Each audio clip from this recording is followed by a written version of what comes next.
We're here with S.A. Grant. I'm here on behalf of Storyhouse Works. I'm Bradley Charbonneau. And I'm interviewing contributors of this fine book, Unexpected Gifts, put out by Storyhouse Works. Welcome. Well, I appreciate you having me. And we're here, as I said, in Utrecht, which is... Okay, we got two American guys here living in the Netherlands, and we're allowed to have some guttural sounds to properly get the Dutch rolling. Yeah. So, Hannah, the founder of Storyhouse Works, is also an American living in the Netherlands, actually. And she put together this anthology this year, 2025, and we are both contributors to this anthology, Unexpected Gifts, Stories of Change. And I just read your piece, and we're going to have a little chat about your piece in the book. Also, we're working with Storyhouse Works and how that all went about. And also, if others are watching this, listening to this, and thinking like, I have a story to tell. I'd like to be in something like that. Maybe some opportunities for them, or how the process was for you going through it. What if you have any advice maybe for others thinking about being a part of anthology, or I mean even me, as we were talking earlier, I'd like to be the creator or the organizer of anthology. And I think anthologies are really interesting topic. It's a really interesting, what would you call that? Medium almost, or? Yeah, I look at it as it's its own platform within publication almost. Yeah. Okay, we both trained here. You came from Amsterdam. I came from Middle Driebergen, outside of Utrecht. Just got a little more guttural Dutch there for you all. And I just read your piece, and I have to say, we were talking earlier about short pieces and how I really appreciate, and I'm not even a TikTok generation, but I appreciate short works because I have an 8-minute train ride, and I started and finished your piece. I got the full picture. I gotta say, I was not expecting. I've got to know you a little bit recently, and I didn't know this about you. And you talk about unexpected gifts. Wow. So, your story, let's call it The Glitch in My Code. Could you run us through your sort of the process of how this story came about, and then also integrated with Storyhouse Works, how that you started working with Storyhouse Works, but a little bit of just more background about where did that story come from, if you could tell viewers about your story. I don't want to give it away. Yeah. I mean, to your point, I think everyone has a story to tell, right? No matter what they went through, everyone's been through some kind of death, or some kind of divorce, some kind of separation, some kind of, obviously going into like the big D's of life. Everyone has that story, and to your point, big D's. What are the big D's? Well, death, divorce, death, like all these different. Yeah, so when you look at it from that perspective, being able to tell your story in a short format is something that took time. It didn't happen. In my first book, trying to be able to write a story, it was more so trying to get intellectual content across. But until I had what happens in my story to kind of convert me from intellect to more story, that's when I kind of figured out, well, this is how I'm going to get into more people. So to your point, it's short, it's catchy, it's smart ass humor in it. Yeah. So I mean, and I think that's the thing. I think if someone can smile at death, or smile at loss, or smile at anything that's perceived as being negative, then not only does it become more of a journey of overcoming, but for that person becomes a series of motivation. You had I underlined some stuff. I know.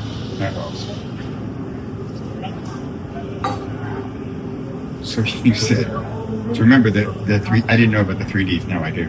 Well, there's probably more Ds. But he said I gripped the edge of the tub like it owed me money.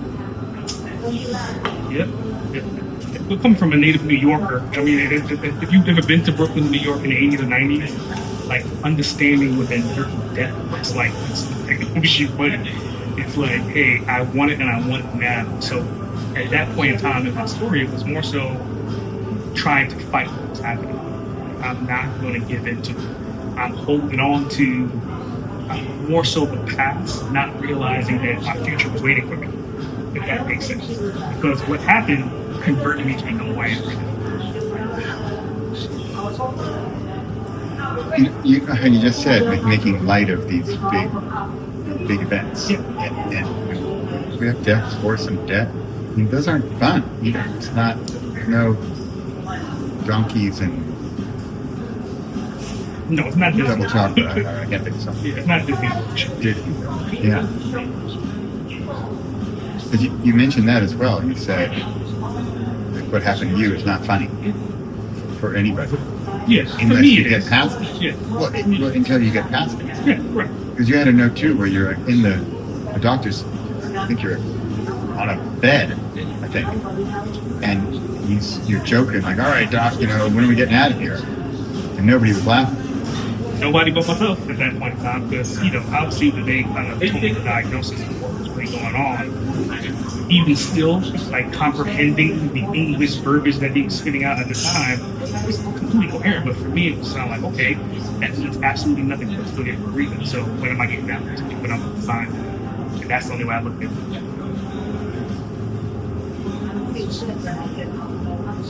Okay, that sounds very disconnected then from where you were at the point. Was there any point where you were, this is super scary and I'm scared?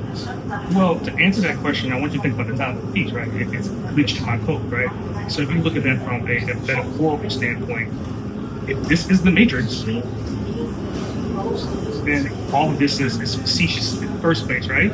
So I'm really here, and I'm still, they didn't eject my zip disk, they didn't eject me from my CD drive or whatever it is, right? My hard drive is still working, so I'm obviously here for a reason. So everything else at that point in time was more so I need to refocus on what I'm doing and why.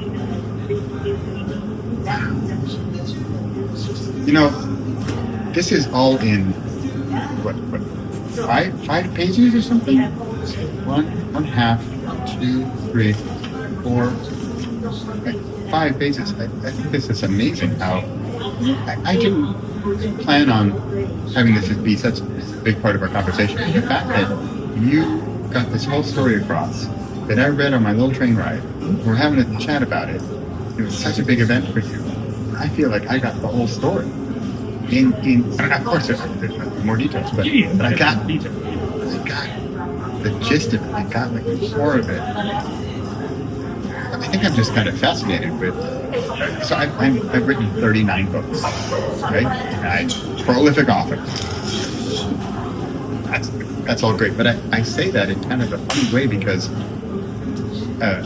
So by the way, this is a little secret note here, but I have not written a book this year yet. Well, not sure. I kind of wrote one, but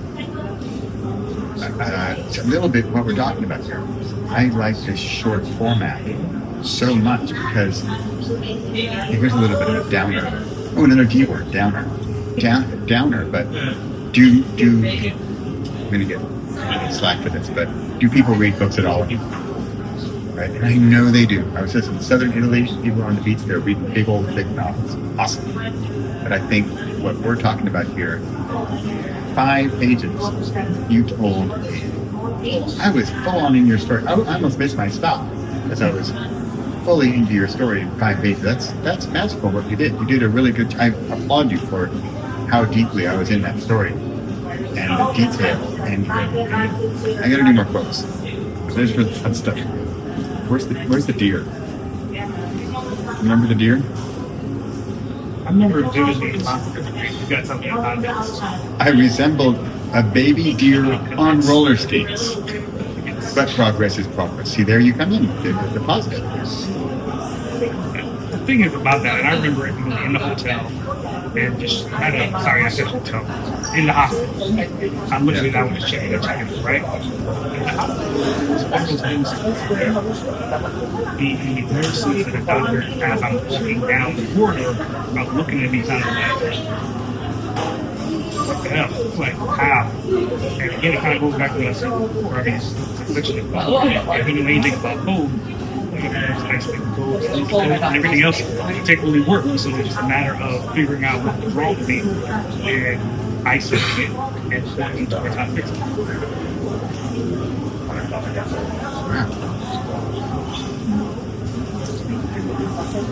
It's so interesting, your angle. The glitch in the code. It's really, I can see it because I'm a bit of a techie dork as well. I can see the glitch in the code. There's one piece of the code, that's where the problem is. You're going to isolate that. And then remove it or fix it. And then the whole thing should flow better. Right. That's what 18 months. Yeah. Happened until I finally got the code running again. You think about the fact that you were talking about technology and code, right? The thing when you adapt to code, it's not the same code. The code is different. It may function relatively the same, but it's not the same code. Okay. So it's kind of like a rebirth of things, right? It's kind of like it's not deja vu. It's more so brand new start. That's what I look at that. Which is perfect for the title of this book, Unexpected Gifts. Because anybody reading up until the point, except what we just said, up to that point, it's all bad, negative, terrible, awful, horrendous. And now you're saying, fix this thing, unexpected gift. And as your wife said there to you at some point, so do you, now what are you doing next? Yeah. And I think that's, I mean, I love her for many different reasons, but, you know, that was the dawn of who we are right now. Like, that was, we only created a few months ago at one time. So, we had just met a few months before, started, you know, mixing together, the kids met each other, and for her not to only stick by my side, but elements that I didn't know that story, like when I was in the hospital, she had to technically lie to that she was married to me in order for them to activate surgery. If she didn't do that, then they would have to wait until my mom or my dad got there. My son was 18 at the time. And if you know anything about my mom, driving in a car in any directions, I wouldn't be here. And not to knock her, but just figuring out how to get to logistically. So the fact that she instantly did what they needed to do, for the reason why I'm so super excited right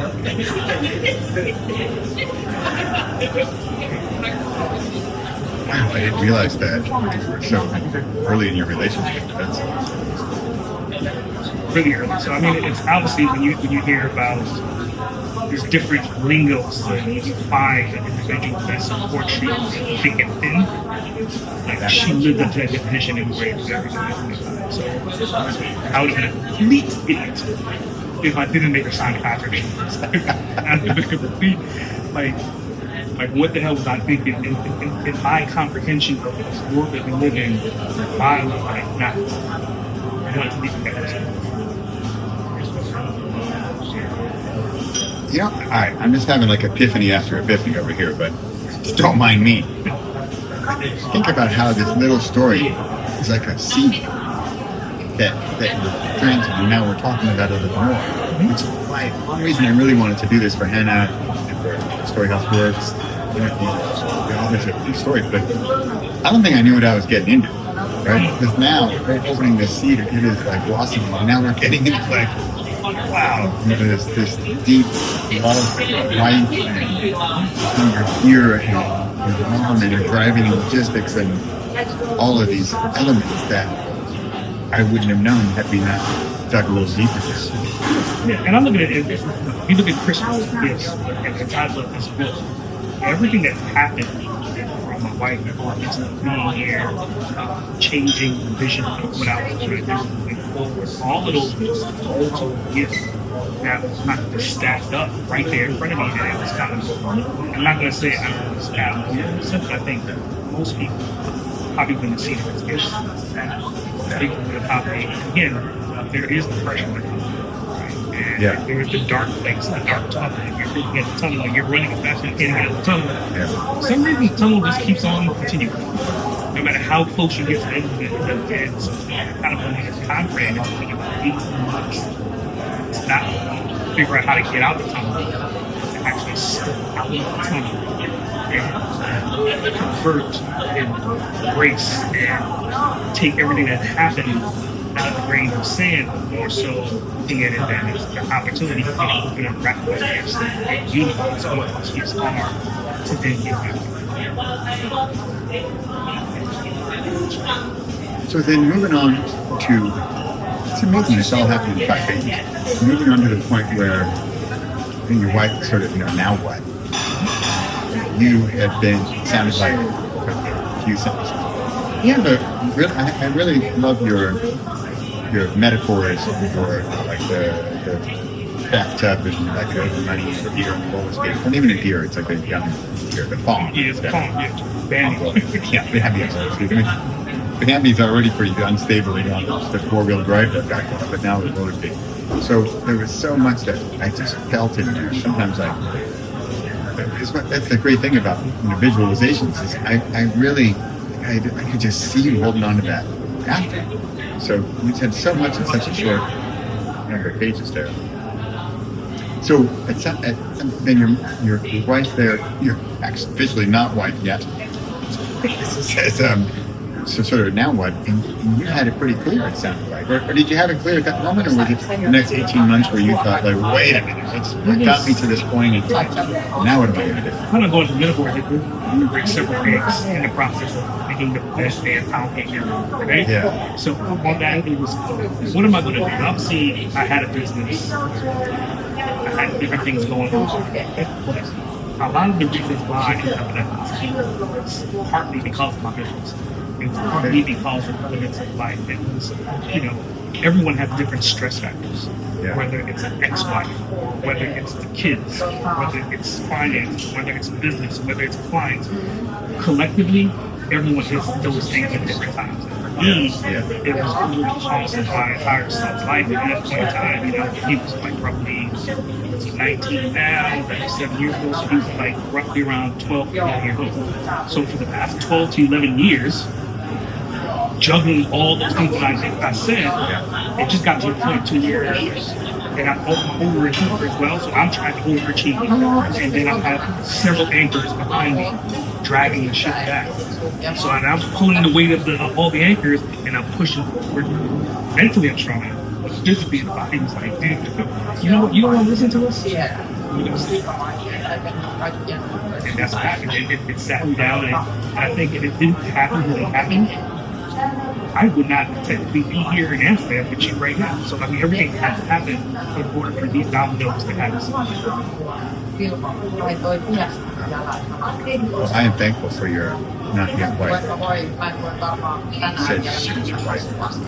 You make that decision. 100%. So then over the next 18 months, that's the time to also decide, okay, how am I going to change this? It's changing it, but at the same time, there was new anchors put on the ship at one time. So there's pressure, right? Without telling the details of this, it was also swelling right well, right? So just trying to figure out, and then I started to realize that I was different. Not different in the sense of, I'm weird, I'm not crazy, I was already that before. But who I was before is not who I became, and it took me a while to cope with that. Like the first couple of months, being a native New York, I speak fast in my hand. Yeah. And I had the slowest southern Louisiana growth for 60 days, and my mind was going 10,000 miles per hour. My mouth. So for me, it was so frustrating, and it made the dark tunnel even longer, trying to get out of that vehicle and come where I was before, and I had to figure out like, okay, well, I can't do that versus who am I going to be, and I have to accept it. I have to accept that I can't go back and I have to move forward, and whoever I'm going to be, I can embrace that. So you were afterwards, like you said about code earlier, you said changing code means it's not the same code, it's now altered code, so it's different.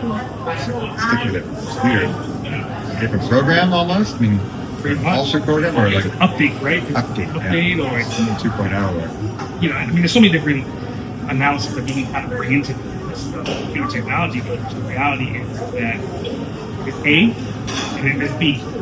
A is not B and B is not A, right? They're all alphabet. They're all part of the 26 letters. They're not the same letter.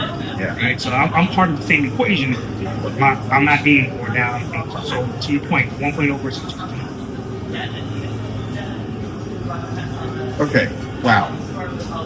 You know, if you're listening to this, watching this, and you haven't read the book yet, I'm going to stop with the quotes because I'm going to let you go find your own. There's more goodies, more nuggets, and more stuff where you just stop. You're like, wait, let me visualize it. I can see that. Wow, you did a really good job of that. So how did you find Storyhouse Works? How did you find this book? Kind of goes back into the entire story of the book. Everything that I'm doing now was predestined from that seed of that event. So coming here is part of the equation. Being that I was here, being the Netherlands, right? Being at the time, I had authored 11 books. Okay? When I met Hannah and I actually saw the event, and I was like, okay, she has an event. Yeah. Right? She's an American. Yeah. She's been here for like 20-something years. She speaks fluent Dutch, right? Yeah. And I'm just looking at the equation. I'm like, okay, well, let me check out this event. This is the first time I'm actually going to an event in a new country versus the States. And I was expecting more of a cultural shock. And when I got there, it was like, okay, where do I see myself as a puzzle to this situation? Okay. And so then I started, I went to all the events. I started making connections with individuals like you that I liked what they had to say on the stage, people that I liked their general stories. And it just so happened that an email came through 24 hours afterwards. And it kind of goes into like, if you believe it, you can achieve it, or if if you think positive things happen. So I came into that situation at that event. All the positive outcomes, not knowing what the positive outcomes would be, but I'm going into it knowing that something's going to come out. I didn't know what it was. But 24 hours, they presented itself. I jumped on it. I mean, I instantly jumped on it. I mean, even in the event, it's kind of one of those events I went to where I was like, hey, Hannah, pleasure to meet you. I went over this, shook your hand, told her about my wife, kind of give her like a quick glimpse of who I am, books I've authored, and I was like, eventually I want to be on your stage. And I kind of left it with that. Yeah. So to see that came 24 hours after, knowing that she didn't know who I was, right. Knowing that she didn't know my credibility, knowing that she didn't know anything about me, I was like, if I don't take this opportunity, then I'm doing not only a disservice, but I'm doing a disservice to myself and the entire equation that I'm building. Yeah. So coming into it, I had to write this story to not only get Hannah on my side, but to realize that I'm an asset. Yeah. And I'm bringing a lot with me to the table. Yeah. You did something there that I admire because I find that, no offense to the rest of the population of the entire planet, but you took action. And I think it's one of my favorite Tony Robbins things. He talks about action. 100%. There's thoughts and dreams and ideas and plans and wishes, and then there's action. And it's like sorry, not sorry, but most people don't take action. And you did, like you said, you're gonna submit your story. You did. And she could have denied it. I mean, of course. It wasn't a guarantee. No. So it was not only a guarantee, but it was an opportunity for me to not showcase who I am, but to let her know that I'm here for the long haul. Yeah. I'm not new to this. Yeah. And I can be a hell of an asset. Yeah. Just put me on the field, coach. Sorry. Put me on the field. If we cut that, I could be a hell of an ass. Well, yeah. I mean, that's where the dark humor comes in, right? You have to kind of be an ass to have some dark humor and to look at things that happen negatively and turn them into positive. Yeah. Wow. Okay, so let's go with the process a little more. You submitted, Yep. and you accepted, and Yep. then you worked with the editor. Editor submitted your work, and it was edited by an editor. Well, I think the thing that they did that was brilliant was a lot of times with these things, if you give anyone free for all, you end Yeah. up with everything. But they had like a blueprint. You Yeah. need to be this character count, this word count. Yeah. You need to be write it this particular way. You know, whether you're using this type of comma, that type of comma, like everything was outlined. Like all I have to do is fill in the blanks. Yeah. So I already knew my story. I have the guideline. Okay. I mean, it's literally if you want to make pancakes and you know what you need, Yeah. you can easily make pancakes. It may not be the best pancakes, but as you practice it, again, this was my first rodeo. Right. So, two things that I needed to make this story effective was essentially handed to me based upon their guidance. So the fact that they gave you guidelines and rules and specifications, that helped. It helps, and also to your point about the story being a little bit shorter, Yeah. there was a range. Right. And again, being an author and publisher, I always know that the range is always more so on the shorter end to the middle, never on the high end. Yeah. Much like sales. If I'm going to say something that's $5, $10, or $15, well, you think the $5 is too cheap, think the $15 is too expensive, you're going to go what? Yeah. In the middle. Yeah. So at that point, I know I have to be in the middle or less in order not only for it to be accepted, but also for it to be accepted. Yeah. Yeah. You're right. I think you're one of the shorter ones in there. Again, following the formula. Yeah. Everything, and that's the thing that I've learned post. It's understanding the formula. You can change the formulas. You have to understand the formula instead of what you're doing before you can change it. So for me, it's like, okay, well, the formula is laid out. I just have to follow the formula. It's transparent. Read between the lines. So, second half, and again, if anyone is listening to it, they decided to write. If she says 3,000 to 5,000, your sweet spot is 4,000. Yeah. The 5,000 is a little bit more long. That's a great tip. Because I know Hannah wants to do this again, because I know she had a lot of requests for, I want to be in your another anthology, I want to be in it. And so this is some great advice for people to be in it. Follow the guidelines, follow the rules, stay within the coloring box. And then I really like what you're saying about low, medium, high. Stick with medium, low. Word count. As we've talked about now several times, but I really appreciate the brevity of your story. And also, because you did a really good job of getting in the minimum number of words, the maximum. You were so visual, really with the fawn on the roller skates and holding on to the side of the bathtub. And I'm not even getting into the 27 other ones that are in there. It's really good stuff. I really enjoyed it. Yeah, I appreciate that, but it's coming from being not a first time author. Yeah. Reading, doing the due diligence. If you look at Stephen King, I mean, Stephen King is such an author in a sense. Some people love him to hate him. But if you were to read his stories and then watch the movies, you can kind of, if anyone has ever read Lord of the Flies, now Lord of the Flies is an example because the first chapter of Lord of the Flies, once the plane crashes, it's like 3 pages just in foliage. And it's just talking about what is so descriptive about a tree. Yeah. It's almost fantasy, right? Yeah. But how do you take that and condense and make it really impactful in a shorter space of time? You can say it's green. You can say it's evergreen. You can say all these different things, but ideally, you hit them all the time.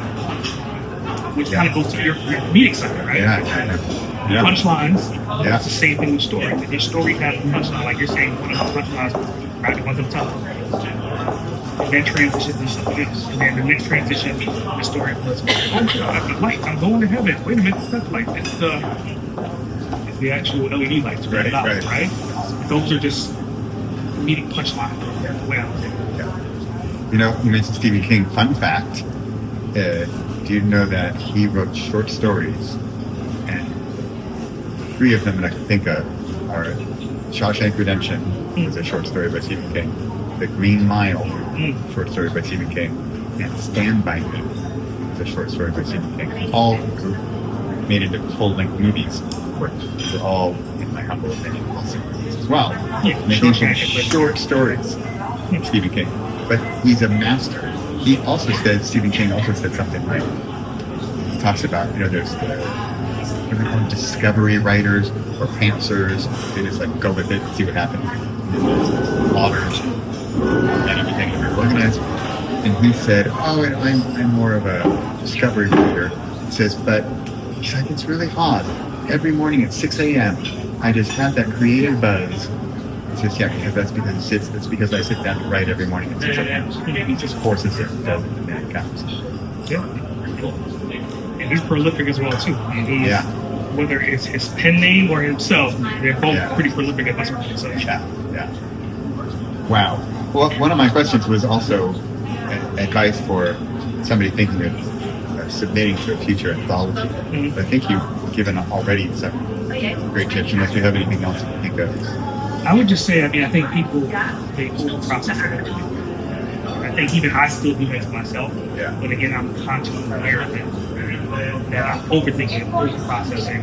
And there's a big difference between getting it out, taking action, versus holding on to it and the world never seeing it.